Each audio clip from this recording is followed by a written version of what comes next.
Hello friends, नमस्कार। हमारे इस चैनल पर आपका बहुत बहुत स्वागत है। अभी तक मेरे इस चैनल को सब्सक्राइब नहीं किए हैं तो कृपया सब्सक्राइब कर लीजिएगा तथा उसके बगल में एक बेल का आइकॉन होगा, उसे भी दबा दीजिएगा ताकि मेरे आने वाले हर वीडियो का नोटिफिकेशन आपको मिलता रहे। इस क्लास में हम लोग देखेंगे कि बहुपद में कुछ हम लोग पढ़ लिए हैं। अगर वह वीडियो अभी तक नहीं देखे हैं तो जाके उस वीडियो को देख लीजिएगा, तब इस क्लास को देखिएगा तो आपको ज़्यादा से ज़्यादा समझ में आएगा।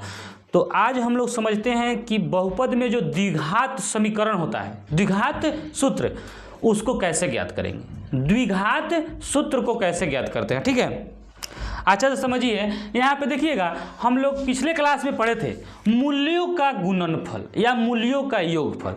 मूल्यों का गुणनफल यानी मूल्यों का गुणनफल कहिए या शून्यकों का गुणनफल कहिए, इसको हम कह सकते हैं मूल्यों का गुणनफल या शून्यकों का गुणनफल। क्या कह सकते हैं? मूल्यों का गुणनफल, मूल्यों का गुणनफल।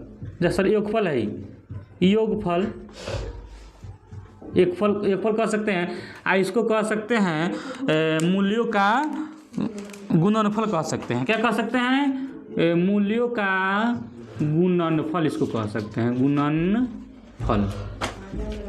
देखिए यहाँ ध्यान दीजिए, alpha plus beta, alpha plus beta को मूल्यों का योग कहेंगे। जोड़ है कि नहीं? प्लस है तो इसको कहेंगे मूल्यों का योगफल। अल्फा इंटू बीटा है, इंटू बीटा मतलब गुना, अल्फा गुने बीटा बराबर 7, तो यह मूल्यों का इसको बोलेंगे गुणनफल। अगर हमको अल्फा प्लस बीटा दिया हुआ है, अल्फा इंटू बीटा दिया हुआ है, यानी अल्फा प्लस बीटा दिया है, अल्फा इंटू बीटा दिया है, तो हम द्विघात समीकरण ज्ञात कर सकते हैं। तो द्विघात समीकरण का सूत्र होता है, द्विघात समीकरण का सूत्र देखिए यही सूत्र है। यह जो सूत्र है आपको याद रखना बड़ा जरूरी है। यह सूत्र देखिए, द्विघात समीकरण एक्स स्क्वायर, देखिए सूत्र याद कीजिए, x square minus alpha plus beta into x plus alpha into beta बराबर 0। यह एक समीकरण है, समीकरण का सूत्र है। इस सूत्र पर हम क्या कर सकते हैं? अल्फा प्लस बीटा और अल्फा इंटू बीटा का मान इसमें बैठा के हम लोग द्विघात सूत्र ज्ञात कर सकते हैं। द्विघात सूत्र मतलब द्विघात बहुपद नहीं, इस मतलब एक्स यही घात है। तो हमको क्या चाहिए? Alpha plus beta, alpha into beta. तो हमको दिया रहेगा, ये जो परीक्षा में आपके डायरेक्ट पूछे जाते हैं, क्या दे देगा? मूल्यों का योग दे देगा, मूल्यों का गुणनफल दे देगा और कहेगा द्विघात समीकरण का सूत्र ज्ञात करिए। तो ये मेरा द्विघात समीकरण का यही सूत्र है। अब हम क्या करेंगे? अल्फा प्लस बीटा का मान 6 है, अल्फा इंटू बीटा का मान 7 है, बैठा देंगे, है ना? तो बैठा देते हैं। देखिए यहाँ पर बैठाते हैं x square minus alpha plus beta कितना है? 6 है, तो लिखेंगे 6 इंटू एक्स यहाँ है ना, प्लस अल्फा इंटू बीटा कितना है? अल्फा इंटू 7 अब बराबर 0। हमारा सूत्र निकल गया। बस इसी सूत्र पर सीधे बैठा देना। आया समझ में? क्या देगा? देखिए अब ये द्विघात समीकरण हो गया कि नहीं? X square plus 6x plus 7 द्विघात सूत्र हो गया समीकरण। तो यह मेरा ज्ञात हो गया कि नहीं? तो इसी तरह से परीक्षा में आपसे पूछेगा। देखिए स्टेप बाय स्टेप समझिए। पहले हम लोग अल्फा प्लस बीटा सीखे हैं, अल्फा प्लस बीटा का मान क्या होगा, अल्फा इंटू बीटा का मान क्या होगा, ये सीख लिए हैं। आज हम लोग सीख रहे हैं कि अल्फा प्लस बीटा का मान दिया रहेगा, यानी मूल्यों का योग दिया रहेगा। मूल्यों का योग कहियो या शून्यकों का योग कहियो, योगफल दिया रहेगा। द्विघात समीकरण का सूत्र पूछेगा तो आप लोग याद कर सकते हैं, है कि नहीं? समझ में आया? चलिए इसी तरह से अगर देखिए अल्फा और बीटा को क्या कहते हैं, अल्फा और बीटा को क्या कहते हैं, यह तो आपका यह प्रश्न हो गया कि मूल्यों का योग देगा और मूल्यों का गुणनफल देगा, तो हम लोग द्विघात समीकरण से इसको हम ज्ञात कर सकते हैं। इसका मान रखकर हम लोग द्विघात समीकरण ज्ञात कर सकते हैं। यह बात आपको समझ में आ गया? समझ में आ गया तो इसको उतार लीजिए। इसके बाद अगला स्टेप हम समझाएंगे, ठीक है?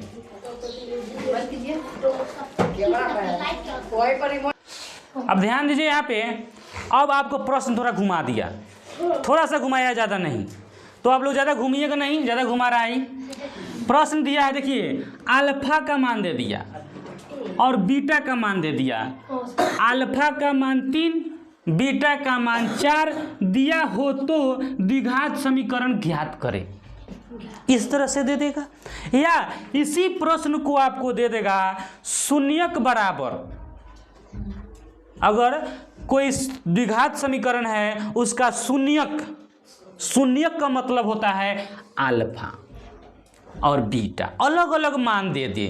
शून्यक मतलब ऐसा प्रश्न पूछेगा, अगर आपको द्विघात समीकरण का शून्यक 4 और 5 है, ऐसे देगा, इसमें 3 और 4 है, ऐसा देगा प्रश्न। इसको ऐसे लिख सकते हैं हम लोग कि अगर द्विघात समीकरण का शून्यक 3 और 4 है, शून्यक का मतलब अल्फा और बीटा का मान 3 और 4 है, तो द्विघात समीकरण का सूत्र ज्ञात करें।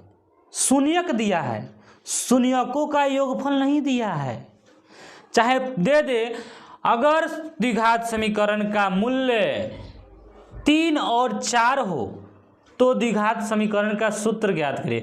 तो 3 और 4 है तो 3 और 4 आपका मूल्यों का योग और मूल्यों का गुणनफल थोड़े है, अल्फा और बीटा का मान है। तो सबसे पहले देखिए शून्यक बराबर 3 और 4 दिया है, तो सबसे पहले हम क्या ज्ञात करेंगे, अल्फा प्लस बीटा ना, अल्फा इंटू बीटा। तो सबसे पहले इससे हम क्या ज्ञात कर लेते हैं, अल्फा प्लस बीटा।